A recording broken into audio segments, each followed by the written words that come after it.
LinkedIn is killing organic reach, and here's what to do about it. Hey, I'm Sam Dunning, host of the Top 10 B2B Marketing Podcast Business Growth Show. And to check out my weekdaily email tips, podcasts, resources, playbooks, and whenever you're ready to apply to work with me, head over to samdunning.org. So I'm recording this episode, it's November 2023. And if I look back at previous posts on LinkedIn from the last 6 months, 4 months or so ago, scrolling through the top performing ones, these are a mixture of text posts, carousel posts, so PDF sliders, image posts, and video posts. So posts were getting from 35k views, 15k views, 13k views, 10k views, 9k views, 8k views, a mixture of images, text posts, sliders, like I say, some memes in there, some videos.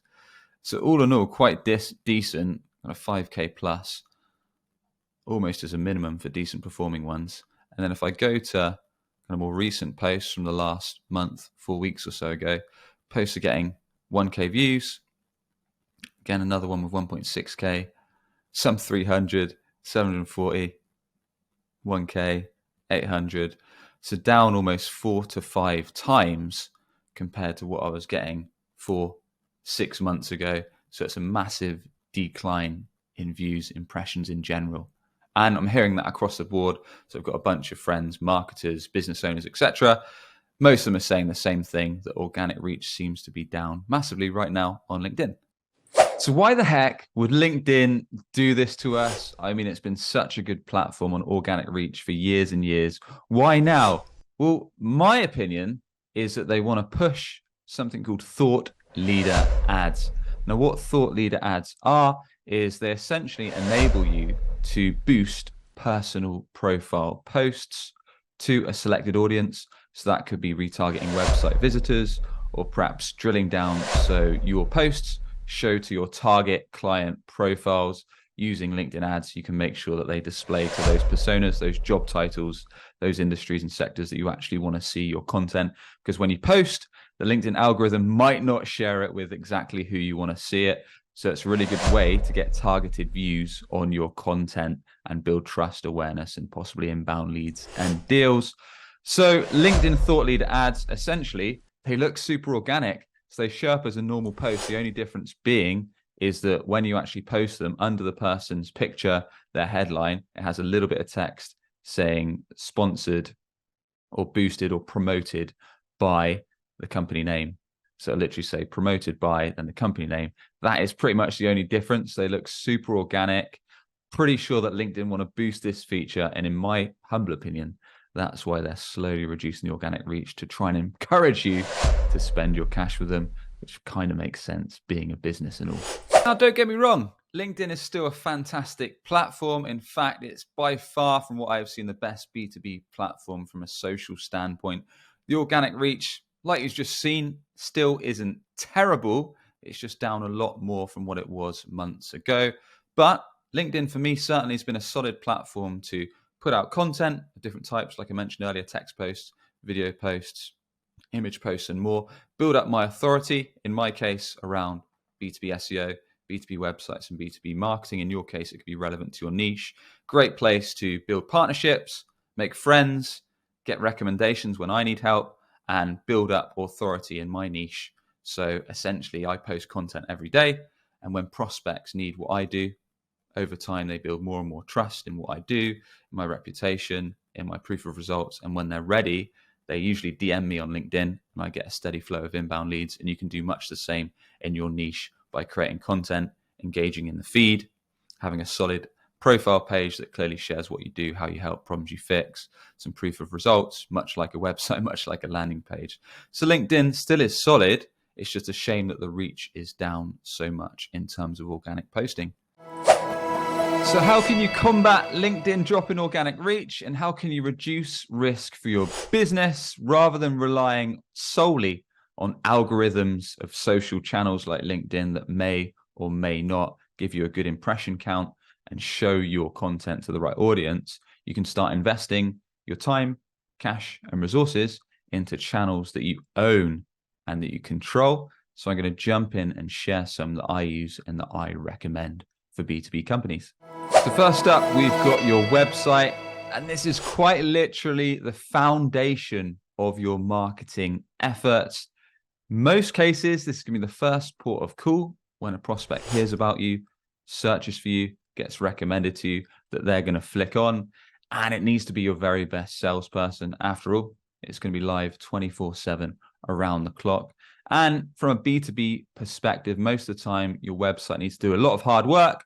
So when a prospect first flicks to your site, they want to quickly see the juicy problem that you fix, exactly how you help them get a job done, how you improve their business or improve their life. They probably want to check some proof of results, whether that's customer stories, case studies, examples of work results that you've achieved. Maybe that's testimonials, videos, or more. They probably want to see your price. They want to see how much it actually costs to work with you, whether that's a monthly fee, prices starting from, or something slightly different.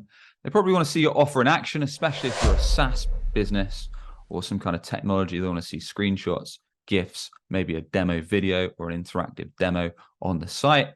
They want to get their common questions answered. So anything around integrations, pricing, like I mentioned, how long does it take? Do I get an account manager? All those juicy common questions you get. And providing that you check all those boxes around problem you fix, how you help, how much it costs, proof of results, you answer their questions, then you want to make it super, super easy for them to book a time with a salesperson, whether that is a direct calendar, booking integration, or a simple form. So there's clear call to action to book that demo or request that consult so they can easily get that time booked with a sales professional in your B2B tech or service company. So remember, the website has got to do a lot of legwork. Another thing to mention is that it can also have useful resources. So for those prospects that are not quite ready to have a sales convo just yet, you might have useful resources like podcasts, videos, blog articles that address those common questions, queries, problems that prospects might face. So you can then get them into your ecosystem, build trust at the top of the funnel. So when they're eventually ready, you're the company that they trust in to have that convo. So do not neglect your website. It is the one thing you can fully control, you can fully own.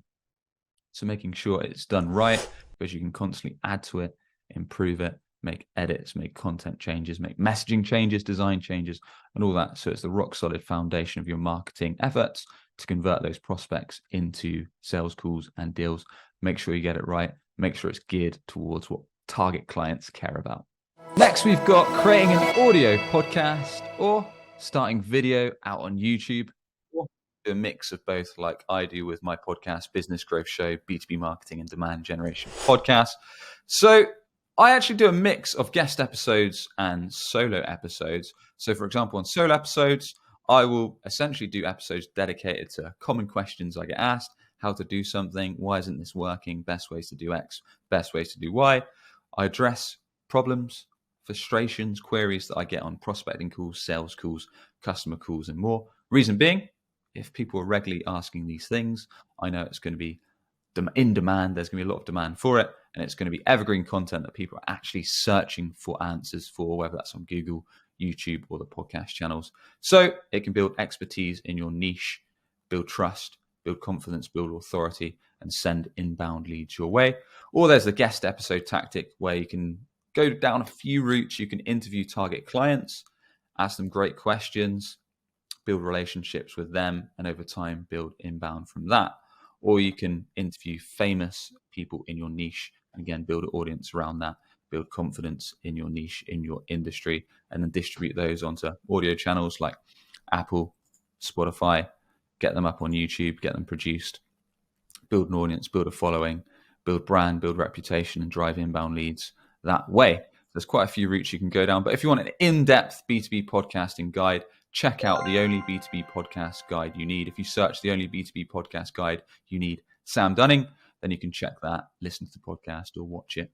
Turn those episodes into long-form blogs, small social posts, video clips, audio clips, share them with guests, share them with prospects. There's so much replay value in a podcast and YouTube channel. Next, we've got lead magnets and building an email list. Super powerful owned assets. So what the heck's a lead magnet? A lead magnet is basically a free or sometimes paid giveaway, product, guide, playbook, video course, whatever, where you can either do it free of charge or take a payment. You get the person's contact info, typically their email address, and in return, they get something that's going to be useful. I've done a bunch of these. One recent one is the Ultimate Guide to B2B SEO that I recently did another update to. And the good thing about these is that in my case, I give them away all free. I think at the moment there's nearly 800 people that have downloaded this B2B SEO one. And if you want my free guides, just head over to samdunning.org and you can grab them all there. So essentially, I try to give as much value as possible. I think this one's about 47 pages, the B2B SEO guide. And the way I actually send traffic to it is on podcasts, I'll reference it. And on LinkedIn posts, I sometimes put a PS, check out my free SEO guide, and then I'll link to that in the comments and people will grab that. I've also got a link to it on my LinkedIn profile page. So it's an easy way for people to click through and grab those guides. And this all fuels my mailing list. But Gumroad is a tool that I use as the way to add these lead magnets. Again, like I say, they're now all free. Some used to be paid, but I've got a website guide, I've got SEO guides, I've got a couple other lead gen website guides, and I used to have a LinkedIn guide there as well. All great ways to give people free value, build some trust in your industry, and get that email. And all those emails then for a Zapier feed. So when someone downloads one of the lead magnets, Zapier pings it into MailChimp, which is my tool for email list. And at the moment, I send out a week daily email. And usually it's a website tip or an SEO tip or a B2B marketing tip or idea or story, or perhaps a new podcast episode. And I'll send that to my right now audience of, we've got 1248 subscribers that get those daily email tips. But the power of an email list is that it's not run by an algorithm. An algorithm doesn't control who it goes to. That sends to your list. They can, of course, opt out whenever they want, but you can control that content. You can control exactly who it gets sent to. You can each day or each week or each month, however frequently you send them out, you can stay top of mind with the audience. You can drive them to certain assets, and you've got control over that. And you're not relying on an algorithm like I mentioned. So super powerful way. Consider a useful lead magnet. Consider building an email list. And it's something that's been quite effective for us to stay top of mind with our audience. And we've got SEO, search engine optimization, the process of getting your website page one of Google's organic non-paid results to ramp up your web traffic, ramp up your brand, and get those juicy inbound leads or demos for your sales team. You might say, Sam, well, we don't control Google. So how is this an owned channel? Well, you can control your website. So you control the content that you put out there, whether that is service, offer, persona pages, etc., that you want to rank, that prospects might be searching for your offer. You make sure those pages are optimized, so they've got best-in-class content. You're researching the keywords that you want them to be targeted for. You're sorting out your technical SEO, your metadata, your heading tags, your image tags, making sure the page loads nice and speedy. It's got a great user experience. It's focused on conversion. It's got good social proof. It answers problems, addresses questions, removes anxiety, and encourages prospects to convert. And it's really well-written content that people actually care about learning and educating themselves on. And likewise, you've got blog articles that might be higher up the funnel when someone's searching for a question, an issue you fix, a job to be done, that you're educating the market. Again, you're making a really useful resource section on your website with those useful articles people actually want to learn about. So when they are earlier in that sales funnel process, they see you as a trusted person, a trusted brand, a trusted company. So SEO, certainly the content that you're putting on your website is what you can control and you can own, and you can make sure you have an impact on improving those organic results relevant to your niche to attract prospects ready to buy now or earlier in that sales funnel, or comparing options. So that is something you can have a big impact on in your business. And there you have it. I hope this has given you some ideas and encourage you not to just rely on rented channels like social media and LinkedIn where you don't control the algorithm, and to invest in building an audience on channels you do control. One extra tip is when you are on channels like LinkedIn, why not every now and then point your audience to your email newsletter, lead magnet, website, podcast, YouTube. So you are encouraging them to go onto those other channels, building that audience and building trust, brand, reputation, and driving leads on those channels. You've got a lot more control over. And there we have it. If you enjoyed today's episode, a rating or review on Apple or Spotify is much appreciated. or subscribe on YouTube goes a long way. And for more free resources, or to check out my week daily emails, or whenever you're ready to apply to work with me, head over to samdunning.org. Cheers.